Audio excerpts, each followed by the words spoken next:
Apa kabar saudara kekasih? Puji Tuhan, senang boleh berjumpa kembali dengan Anda semuanya, Rock Beloved, dimanapun Anda berada.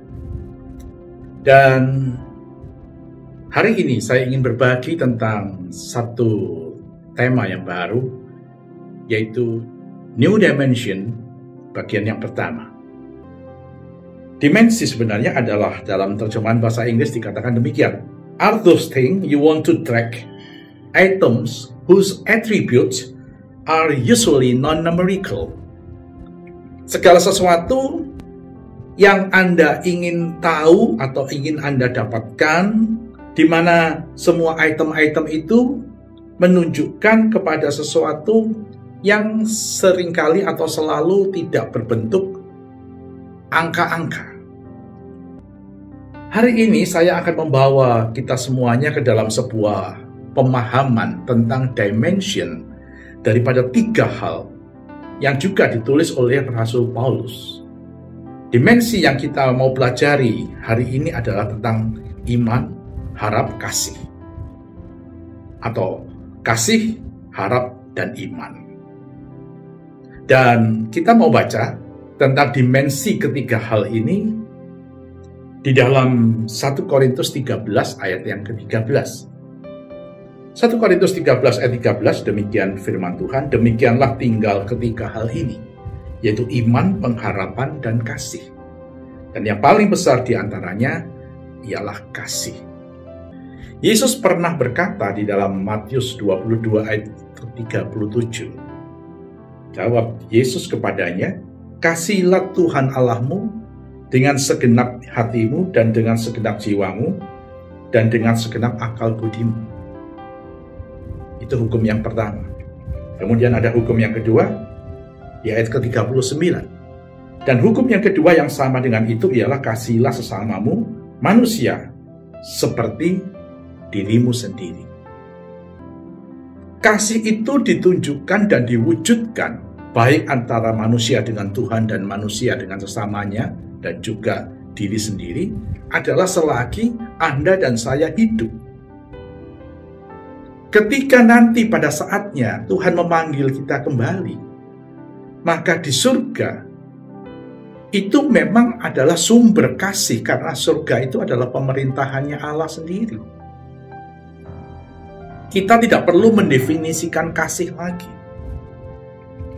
karena di sana itu memang pemerintahan surgawi itu sepenuhnya milik Tuhan, yang adalah si empunya kasih. Apa yang kita lakukan, termasuk hari-hari ini ketika kita berbagi kasih, itu adalah wujud daripada sebuah kehidupan yang Anda miliki dan saya miliki. Nah, kemudian ada yang kedua adalah harap, dan kemudian iman. Dengan kata lain, saya akan menyampaikan hari ini bahwa pengharapan merupakan tali penghubung antara kasih dan iman yang akan menyalurkan hidup kepada sesuatu yang adikodrati. Dengan demikian, posisi pengharapan atau hope atau harap itu menjadi amat sangat penting dalam kehidupan Anda dan saya. Posisi yang menghubungkan antara hidup dan sesuatu yang adikodrati itu ada di kata harap. Yang pertama yang saya ingin sampaikan kepada saudara adalah bahwa hope is the access to open the gate of faith. Pengharapan itu adalah akses untuk membuka pintu gerbang iman, pintu gerbang adikodrati yang adikodrati. Hal-hal yang mujizat, hal-hal yang miracle, yang extraordinary, itu dibuka melalui sebuah akses yang ada di dalam hope itu sendiri. Rasul Paulus ketika di dalam penjara, dia tidak kehilangan pengharapan. Sekalipun situasi yang dihadapinya adalah penjara, saudara bisa bayangkan penjara zaman-zaman tahun seperti itu belum tentu lebih baik daripada zaman yang sekarang. mungkin gelap, pengap, tidak ada cahaya masuk, tapi dia tetap mampu menuliskan apa yang ada di dalam hatinya dalam bentuk perkamen-perkamen. Itu dia lakukan di saat ada tekanan yang begitu besar di dalam hidupnya, di dalam penjara. Paulus tidak mau kehilangan akses itu, karena dia tahu sekali dia kehilangan akses itu, maka dia akan habis. Dan itu iblis yang akan bersorak-sorai karena itu. Dan dia gagal memasuki satu hal yang berkaitan dengan hal-hal yang adikodrati yang ada dalam hidupnya kemudian.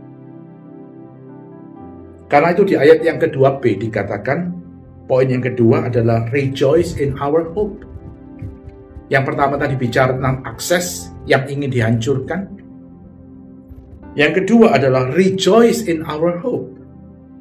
Let us rejoice in our hope and the confident assurance of experiencing enjoying the glory of our great God, the manifestation of His excellence and power. Yang ketiga, yang C, exult in our suffering and rejoice in hardship. Bersukaria di dalam penderitaan dan bersukacita dalam situasi-situasi yang sulit. Roma pasal yang kelima ayat yang ketiga dikatakan, and not only this, but with joy let us exult in our suffering and rejoice in our hardship, knowing that hardship, distress, pressure, troubles produce passion, endurance. Jadi semua hal ketika di dalam masa tekanan dan sengsara itu, baik itu stres, pressure, tekanan, atau bahaya-bahaya lain, akan menghasilkan passion, endurance. Daya tahan, kesabaran dalam daya tahan kita. Ini yang penting untuk dihasilkan. Bagaimana caranya? Ketika di dalam tekanan itu, saudara dan saya mempunyai pikiran untuk keluar dari permasalahan ini. How it works? Mari kita lihat. Problem, trials, itu develop endurance. Endurance, daya tahan, yang semakin hari semakin kokoh dan kuat akan menghasilkan strength of character, karakter yang kuat. Di dalam yang karakter yang kuat itu, hikmat Tuhan akan turun. Sehingga keyakinan akan the hope of salvation, keselamatan itu, sesuatu yang adikodrati itu, tetap ada dalam hidupmu dan hidupku. Mari, hari ini kita menjaga bersama-sama pengharapan kita semuanya. Saya akan tutup dengan sebuah kalimat. Jangan habiskan hidup kita hanya untuk melihat fakta dari apa yang sudah pernah terjadi dan kita alami. Tapi mari kita lihat ke depan, bahwa selalu ada pengharapan di dalam Tuhan yang bisa membawa kita maju ke depan. Selalu ada.